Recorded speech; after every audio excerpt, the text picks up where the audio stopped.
Hi guys, it's Mike of Dog Trainer Cebu together with my dog here, Diego, a Belgian Malinois, weight. And Diego is 10 months old right now, and I will use this dog to show you guys how to condition the dog to the muzzle. Now, is it really necessary to condition your dog to the muzzle? Probably not, and I'm sure may mga aso who are going to be okay if you put the muzzle on them without associating something positive dun sa muzzle. So it's not really necessary with all dogs, but even with my dogs, if I put this on Diego or my other dogs, Danny, Naito, it's okay. I don't need to condition them. Like if they try to remove it, I can simply say no, and they're gonna stop doing that. So eventually they will learn it's not good to try to remove the muzzle. But since that I am a trainer, I can also condition the dog, and I know how to do that. So I'll show you guys what to do with the muzzle if the dog is having some negative association, maybe tinatry niya tanggalin, or the dog is running away as soon as the dog sees the muzzle. With this dog, it's his first time seeing this. He's trying to bite it. Maybe he thinks it's a toy kasi leather siya. So I'm using this muzzle which has a strap. Wait, Diego, which has a strap and a buckle. No.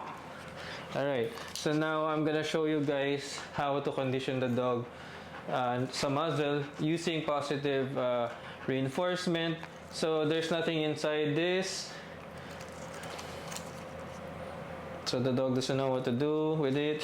He's trying to nibble on this. I'll just wait until the dog puts his nose or his mouth inside it.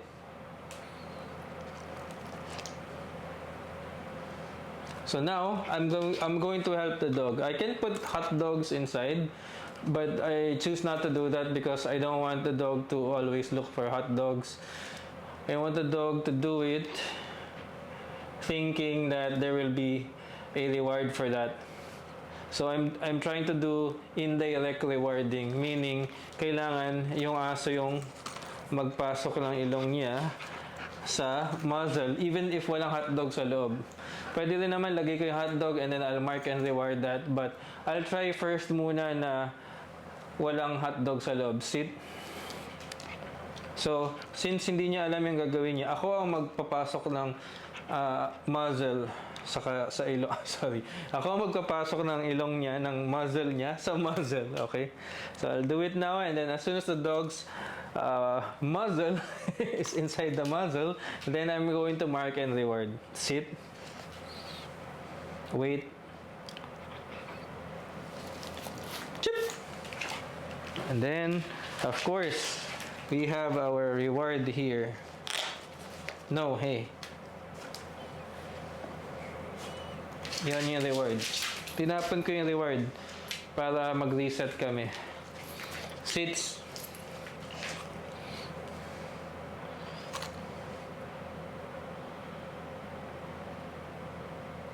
Ako ulit maglalagay sa nose niya. Chip!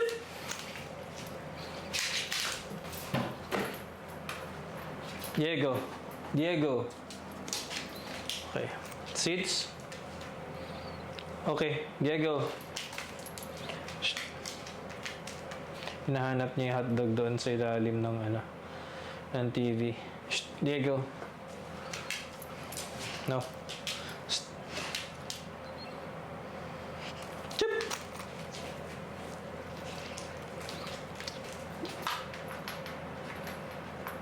Come.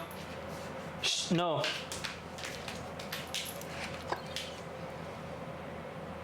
Chup. Hindi ko na lang itatapon kasi paulit-ulit siya bumabalik doon eh. Kasi yung isa nalaglag. Plats. Plats. Wait. No. Plats. Okay. So, nakuha ko na yung hotdog na napunta sa ilalim ng TV. Reset tayo ulit. So, ngayon, pinapasok ni Diego yung ilong niya. No. If he's gonna try to get the food from my pouch, I'm going to slap the mouth. Gently lang, okay? Not too hard. Chip! Good. Chip! Good. No.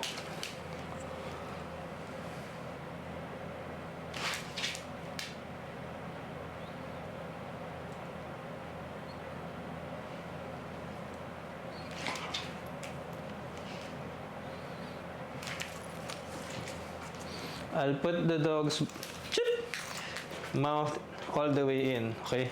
So ginagawa lang niya, parang inaamay lang niya. Sit. Muzzle. Chip. So now I added the name of the command. It's the first time that I did that. Medyo matalino lang itong aso na to, kaya it doesn't look like it's his first time. Muzzle. Chip. Diba? Ang bilis, diba? First time lang ito. Sits.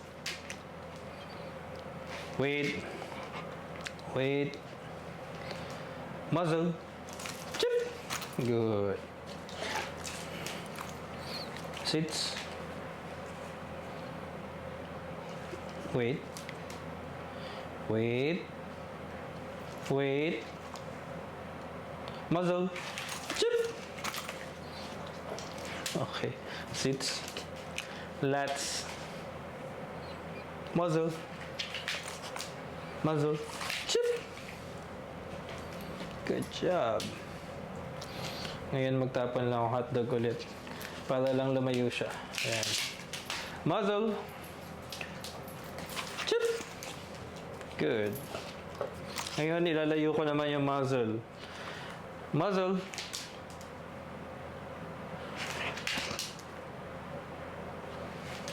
No. No. Muzzle. Muzzle. Chip.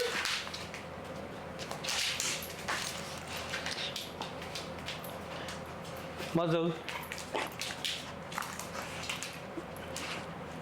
Chip.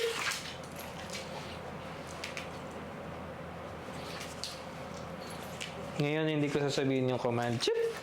Yan, hayaan ko lang siya mag-isip mag-isa niya. And gusto ko maging active siya. I don't want the dog to wait for my command. Basta alam niya, ito yung muzzle nandito. Chip! Ipapasok niya yung ilong niya. Okay? By the way guys, to those who don't know, kapag sinasabi ko itong word na to or yung sound na to, chip! Yan. When I say chip, it means tama yung ginawa ng aso and meron yun kasunod na reward. Chip!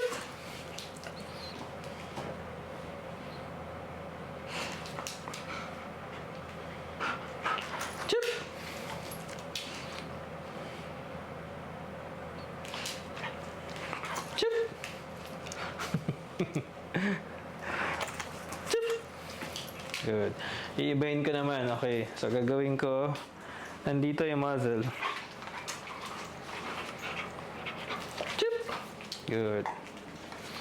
Again. Chip! Muzzle. Muzzle. Hinahold niya. Chip! Yan. Kailangan papasok yung ilong.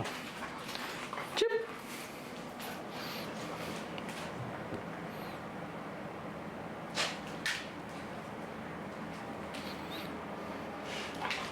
Chip! Lats. Lats. Muzzle. Chip! Good job. Sits. Muzzle. Muzzle. Wait. Wait. Muzzle. Wait. Okay, so gagawin ko muna ngayon. Plats. Ta-time out ko muna siya. Plats. Masyado siya nagiging ano eh. No. Plats. Masyado siya. No. Plats. Masyado siya nagiging hyper. Down. Plats. Wait. I want to build duration. Plats. No. No. Plats. Wait. I want to build duration sa paglagay niya ng bibig niya dito. So, it means, hindi pwede na parang pinasok lang niya. Gusto ko mga 2 seconds, 3 seconds yung nose niya nandito. Okay? So, pag pinasok niya yung nose niya, sabihin ko wait or stay to make the dog freeze up a bit before I will mark and reward. Muzzle. Wait. Muzzle. Muzzle. Muzzle. Good. So ngayon siguro mga 1 second or 2 seconds. Sits. Muzzle. No. Muzzle. Muzzle. Muzzle. Sits. Wait. Wait. Shh. Muzzle. So, ginawa ko para hindi niya tinatry na parang tanggalin kaagad yung ilong niya. Kasi nandito yung food, nandito yung muzzle. Ginawa ko, nilagay ko yung food dito. Okay? So, ulitin ko yun Sits. Muzzle. No. Muzzle. Good. Okay, again. Sit.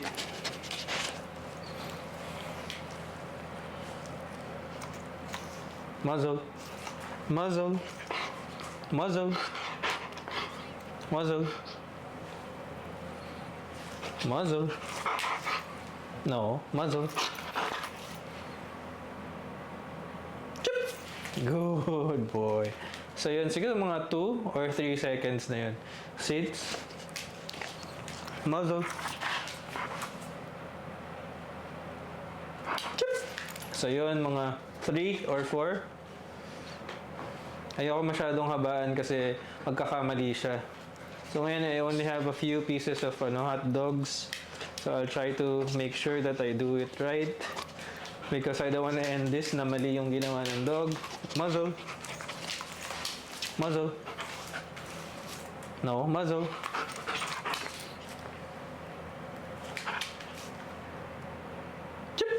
Good. Again. Let's. Muzzle. No. Good. Sits. Muzzle. No, muzzle. Good. Good. So I said good while the dog's mouth is inside the muzzle para malaman niya tama yung ginagawa niya, tuloy lang niya. Sits. Muzzle. No, muzzle. Good. Good. Good. And also, every time na tinatanggal niya yung bibig niya dito, I immediately say no para alam niya no dito, dito good. Okay? Sits. Muzzle. Sorry. Okay, muzzle. Good. Good. Good. Chip.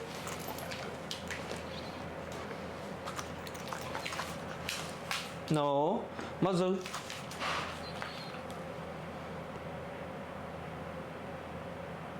Chip. Good. Good boy. Flats. No. Flats. No. Muzzle.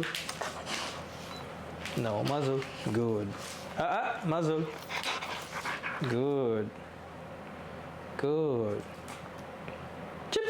Now you can see the dog is backing away. It's because of the floor. It's slippery. So the dog is slipping away. Literally. Muzzle. Chip. Good job. Good boy. Good boy. Revere. Revere. Revere. Muzzle. Muzzle.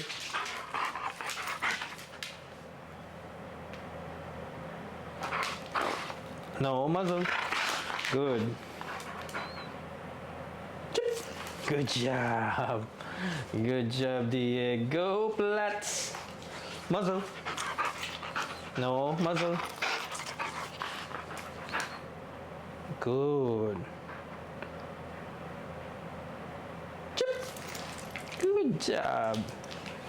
Okay, I think this is the last 2 pieces of hot dog. Muzzle. No. Muzzle. No. Muzzle. Good. Muzzle. Muzzle. Walang mangyayari sa'yo dyan. Kailangan isolve niya yung sarili niyang problema. Muzzle. Good. Good. No. Muzzle. Good. Chip. Good job. Last one. Or last 2 pa pala. Okay. Muzzle. No. Muzzle. No. Muzzle. Good. Muzzle. Good. Chip. No. Muzzle.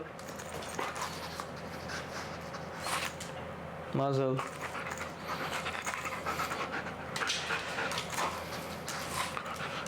Muzzle. Good. Chip. Alright, so that's it for now. Again, my name is Mike of Dog Trainer Cebu, and this is Diego, the Belgian Malinois. And please, if you find this video helpful, please don't forget to like, share, and comment. If you have any suggestions, ano yung next natin na pwedeng ipakita na how-to video. And ayun, ako nga pala, I just want to let you know, para saan ba to? Bakit tuturuan nyo yung aso nyo na magsuot ng muzzle? Kasi minsan sa vet, kapag kadadali nyo yung aso nyo, lalo na yung mga aso na medyo nervyoso, usually yung mga Aspin ganyan o kaya yung mga Belgian na like lumaki na sa cage, ganyan, hindi na socialize, hindi na train. Paano nyo ipapavaccinate yung mga aso nyo kung ganyan? Diego, come. Kung ganyan sila na nangangagat, makita pa lang yung vet, tatayuan niya ng balahibo, papakita ng ngipin. So, paano ma-handle yung aso nyo safely if walang muzzle na suot? Okay? So, ngayon, ginawa lang natin is ganyan. Pumasok lang yung ilong ng dog. And then, eventually, ang gagawin ko na is isasara ko na ito. Okay? And also, I'm not just doing positive reinforcement. Eventually, then, I'm going to layer pressure. So, kapag pinasok ng dog yung bibig niya dito, okay, merong reward. Eventually, kapag tinatanggal niya, there's pressure. It can be leash pressure, it can be pressure on the slip lead, on the collar, or on the e-collar. It can be anything just to make things even more clear for the dog so that it's going to be easier to understand for them na hindi ito kapag lang meron akong hotdog. Kailangan mo talaga itong suotin kasi sinabi ko. Okay? Alright, thank you guys for watching. Have a nice day. Fus!